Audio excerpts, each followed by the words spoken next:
오늘의 말씀의 제목은 항상 주님과 함께라는 제목으로 사도행전 20장 17절에서부터 27절까지의 말씀으로 여러분들과 함께 은혜를 나눌까 합니다. 오늘의 말씀의 주제는 뭡니까? 예수님이 바로 우리 삶의 주인이라는 거죠. 예수님은 우리가 살아가는 목적이고 우리가 일하는 내용의 중심에는 항상 예수님이 계셔야 한다는 겁니다. 오늘 말씀을 통해 보면은 이 사도 바울이 자기가 사역을 마칠 무렵에 에베소 장로들에게 자신이 밀레도에서 에베소로 사람을 보내서 교회 장로들을 오라 하고 그 장로들에게 자신의 사역을 결산하는 내용의 말씀을 우리에게 전해줍니다. 예수 그리스도를 중심으로 진실하게 일하였다는 걸 사도 바울은 당당하게 말하고 있습니다. 오늘이 이제 2024년 마지막 주일날인데 이 마지막 주일에 정말 적합한 설교의 내용입니다. 고백의 내용입니다. 오늘 이 말씀은요, 사도 바울이 에베소 장로들에게 마지막으로 고별하는 설교라는 겁니다. 여러분, 이 고별이 뭡니까, 여러분? 마지막 작별이에요. 이제는 내가 더 이상 보지 못할 것. 그런 마음을 가지고 이들에게 말씀을 전하는 내용인데, 여러분들 특별히 24절의 말씀이 뭡니까? 내가 달려갈 길과 주 예수께 받은 사명, 곧 하나님의 은혜의 복음을 증언하는 일을 마치려 하면은 나의 생명조차 조금도 귀한 것으로 여기지 아니하노라는 거예요. 이게 사도 바울의 마음이라는 겁니다.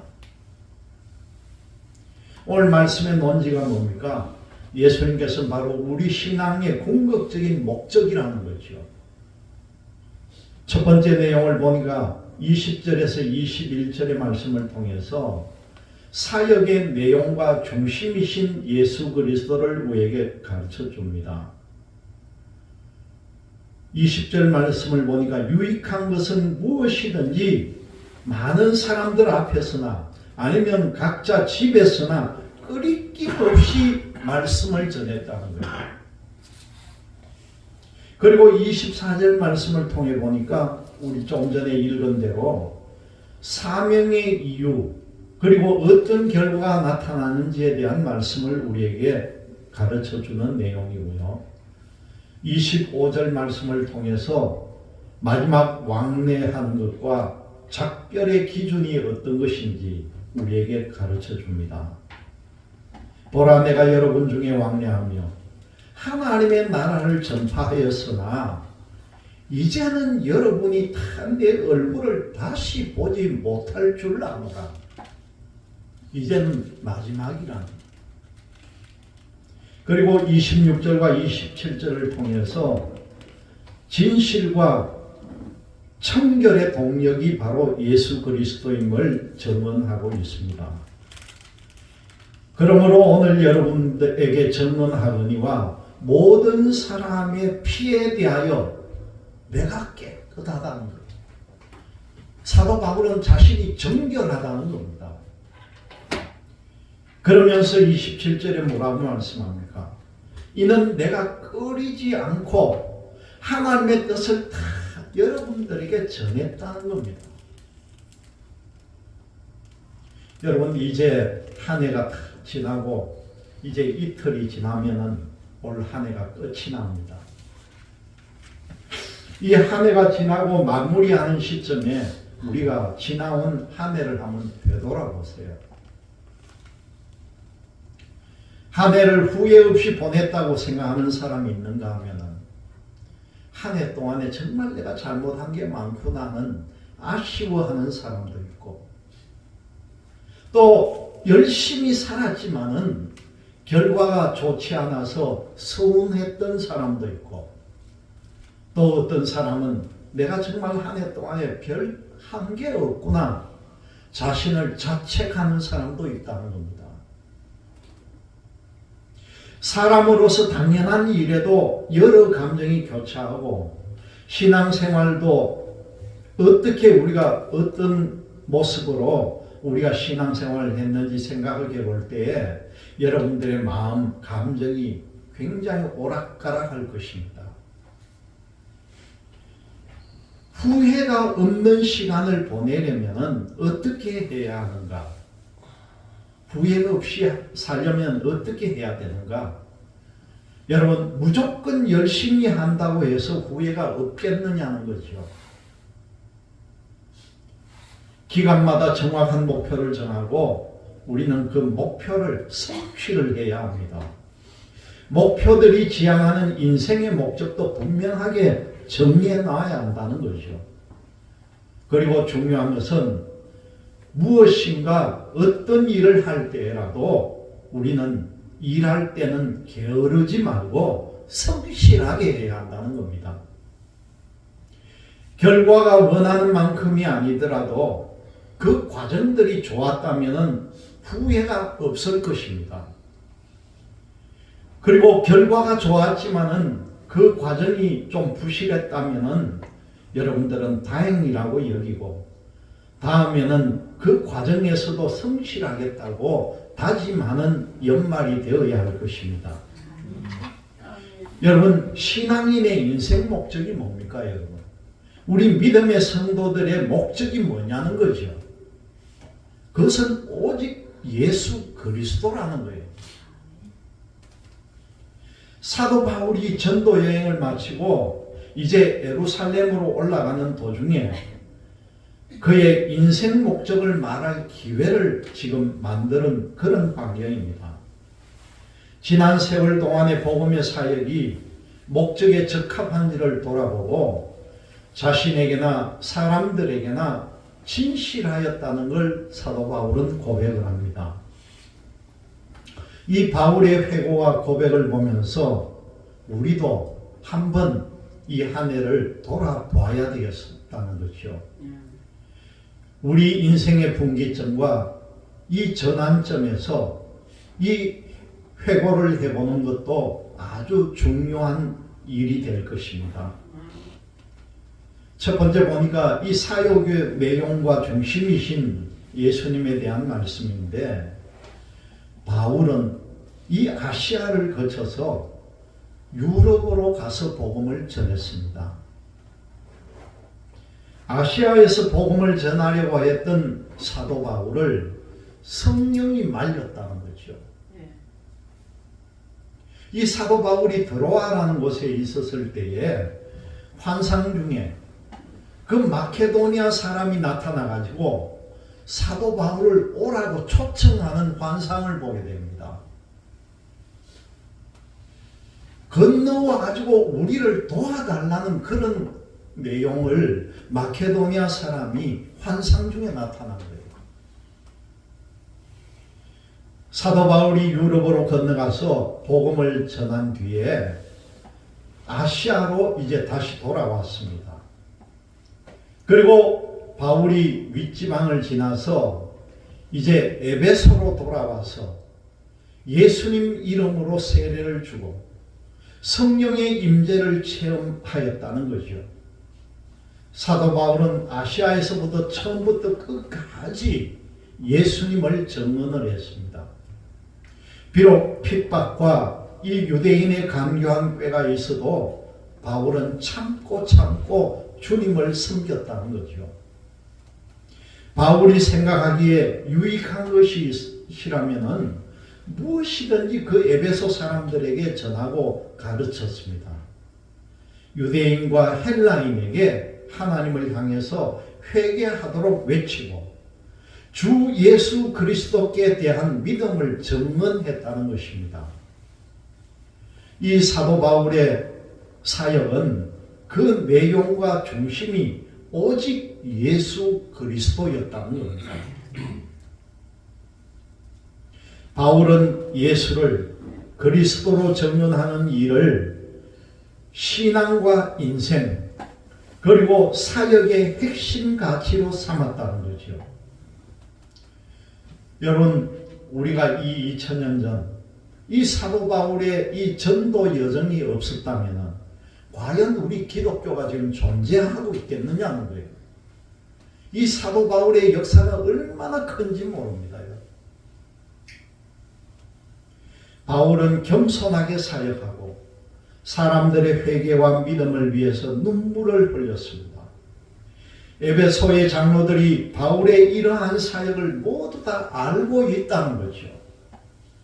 바울은 자신의 가치와 목적 그리고 사역의 과정과 결과에 대해서 아주 당당한 모습을 보여줍니다. 본인이 당당해도 사람들이 인정하지 않으면 아무 소용이 없지만은요, 사도 바울은 그럴 가능성을 전혀 생각하지 않고 있다는 사실입니다. 두 번째로 보니까 사명의 이유와 결과에 대한 말씀입니다. 바울은 자신의 사역에 관해서 사람들이 인정할 만한 자신감을 가졌습니다. 바울의 사역 결과는 하나님께서 인정하신 것이기도 합니다. 이렇게 사역의 결과를 거두었다면 어떤 마음이 들겠습니까? 내가 지난 시간 동안 이렇게 하나님의 일을 잘 하면서 온갖 고생을 다 했으니까 이제는 조금 편하게 살아보고 싶고 또 이 결과에 대한 결실을 한번 누려보자, 그런 생각도 들지 않았겠습니까? 주변에서 또 그런 권고도 할 수가 있다는 거죠. 그런데요, 사도 바울은 결과를 누려보려고 하는 생각이 전혀 없었다는 겁니다. 바울은 예루살렘으로 올라가는데 거기서 무슨 일을 당할지 알지 못하고 있는 상태입니다. 원래 우리가 많은 결과를 얻었다면 내년에 그 결과를 누려보고 싶은 것은 모든 사람들의 인지상정입니다. 그런데 어떤 분들은 내년이 아마 더 어려워질 것이라고 예상을 하고 거기에 대한 대비하는 사람도 있습니다. 경제를 잘 아는 경제학자들은요, 호황기일 때보다 불황일 때를 더 예측하는 분들이 더 많다는 겁니다. 여러분, 지금 우리나라 상황이 어떻습니까? 지금 들리는 소문을 보면은 최악의 상황입니다. 이보다 더 나쁠 수가 없는 겁니다. 환율이 올라가고 실업자도 늘어나고 영상이 안 된다고 그러고, 심지어는 무슨 영상업자들이 어떤 은행에 돈을 빌려 쓴 게 너무 많아가지고 그걸 갚지를 못해서 고통을 당한 사람도 있고, 이 상황들이 지금 이루어지는 거 보면은 우리나라뿐만 아니에요. 전 세계적인 상황이에요. 그렇게 지금 세계는 어렵다는 겁니다. 진짜 지도자들은 이런 위기를 예측하고 미리 대비하는 사람이 진짜 지도자가 되는 거죠. 바울이 에베소에서 강조했던 성령께서 바울에게 말합니다.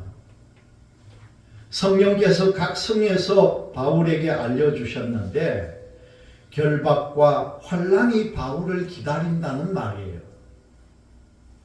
성령께서 희망과 기대감의 말씀을 하셔야 하는데 이 바울에게 괴롭고 절망적인 말씀을 한다는 겁니다. 그래도 바울은요, 이 성령의 말씀을 담대하게 받아들입니다. 왜 그럴까요?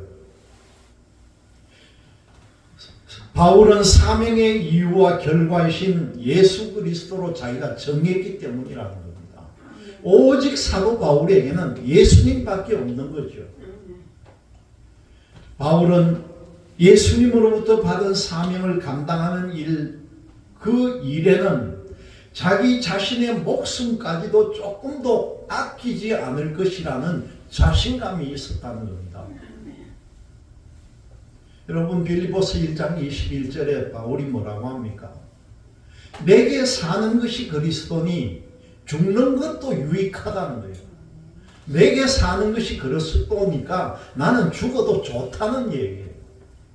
갈라디아서 2장 20절이 뭡니까 여러분? 내가 그리스도와 함께 십자가에 못 박혔나니 그런즉 이제는 내가 산 것이 아니요 내 안에 그리스도께서 사신 것이라. 그러면서 뭐라고 합니까? 내가 이 육체로 지금 살고 있는 것은 나를 사랑해 주시고 나를 위하여 목숨을 버리신 하나님의 아들을 믿는 믿음 안에서 산다는 거예요. 이 바울의 고백이 얼마나 진실한 고백입니까? 바울이 예수님으로부터 받은 사명이 뭡니까? 은혜의 복음을 증언하는 일이라는 겁니다. 예수님이 자기와 같은 죄인을 구원하신 은혜, 누구든지 예수를 믿으면 구원받는다는 은혜, 믿음으로 의롭다함을 받는다는 그 은혜라는 거죠. 은혜가 바로 복음의 핵심이라는 겁니다. 은혜를 알고 체험하면은 그 복음의 내용을 인식하게 된다는 겁니다. 그리고 복음을 알게 되면은요, 자기에게 임한 하나님의 은혜에 감사함이 절로 나온다는 거예요. 바울은 아시아와 온 유럽을 다니면서 은혜의 복음을 전했습니다. 은혜의 복음이 전파되는 곳에 하나님의 나라가 확장이 되었다는 거죠. 바울은 하나님 나라를 전파한 것입니다. 바울은요, 예수 그리스도를 전하려고 얼마나 부지런히 다녔는지 모릅니다. 우리가 지난번에 터키에 갔을 때 그 카파도기아부터 코냐까지, 그리고 코냐에서 파무칼레라는 곳까지 여러 수천리 길을, 그때 뭐가 있었습니까? 움직일 때 이 다리밖에 더 있습니까? 걸어서 수천리 길, 못된 사람들이 숨어있는 산적들이 있을 그런 산기슭도 건널고 물 건너 산을 넘으면서 걸어가면서 전도를 그래 수천리를 다녔다는 거예요.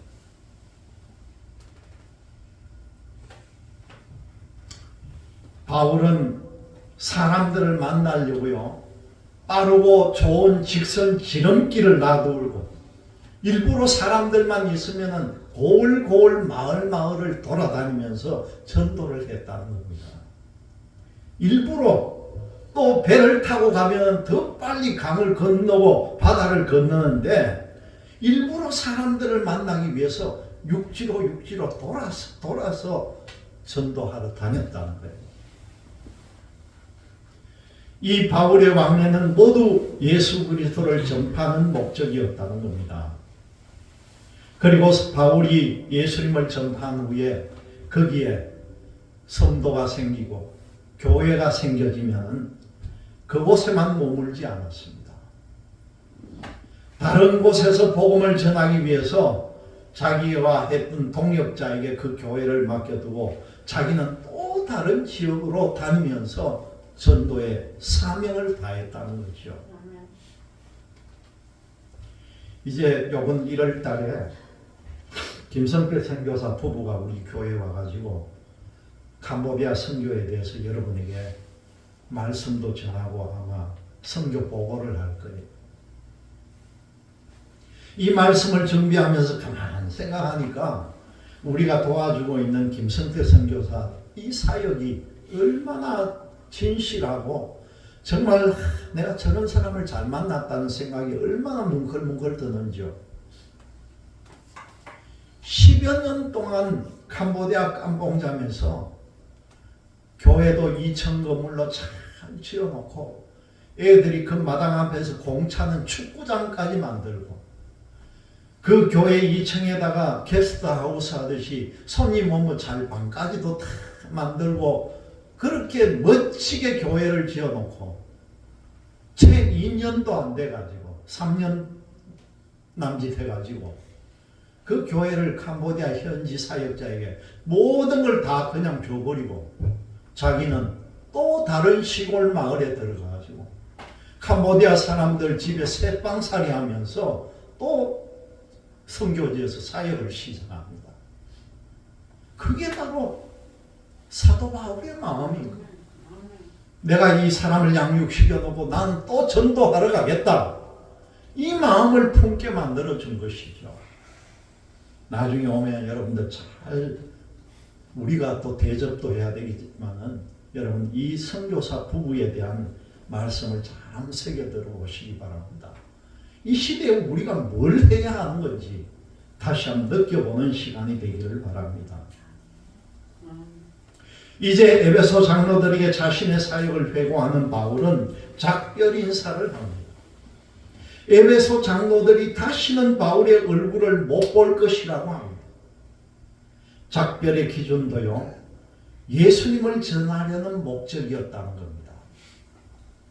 명확한 목적이 있을 때는 헤어짐조차도 바울처럼 과감해야 한다는 거예요. 인정에 이끌려서 결단하지 못하는 그런 룰을 범해서는 안 된다는 것이죠. 올해를 보내고 새해를 맞이하는 일이 좀 아쉽기도 하지만 또한 희망적이기도 합니다. 그러나 아쉬운 시간과는 우리가 분명하게 헤어져야 합니다. 왜 그렇습니까? 이제 새로운 첫날이 우리를 기다린다는 거죠. 첫날에 어떤 어려움이 우리를 기다리는지 우리는 알지를 못합니다. 하지만 과거에 우리가 했던 패턴을 기억해서 좋은 것은 계속 지속적으로 계속하고 바꾸어야 될 것은 바꾸어야 한다는 거죠. 예수 그리스도 중심으로 생각하고 말하고 행동했다면요, 어떤 어려움이 와도 그것은 계속해야 한다는 겁니다. 혹시라도 예수님 중심이 아닌 내 중심으로 말하고 행동했다면 예수님 중심으로 말하고 행동하겠다고 우리가 다짐하고 실천해야 한다는 것이죠. 바울은 에베소 교회의 장로들과 헤어지는 마당에 자신의 깨끗함을 강조를 하고 있습니다. 바울이 누구에게 손해를 끼친 일이 없고 누가 피를 흘릴 만한 괴로움을 겪었어도 바울에게 원인을 돌릴 수 없음을 말합니다. 그 이유는요, 하나님의 뜻이라면은 모든 것 꺼리지 않고 다 전했다 그 말씀이에요. 바울은 진실한 생각, 청결한 마음으로 예수 그리스도를 통한 하나님의 뜻을 전했다는 겁니다.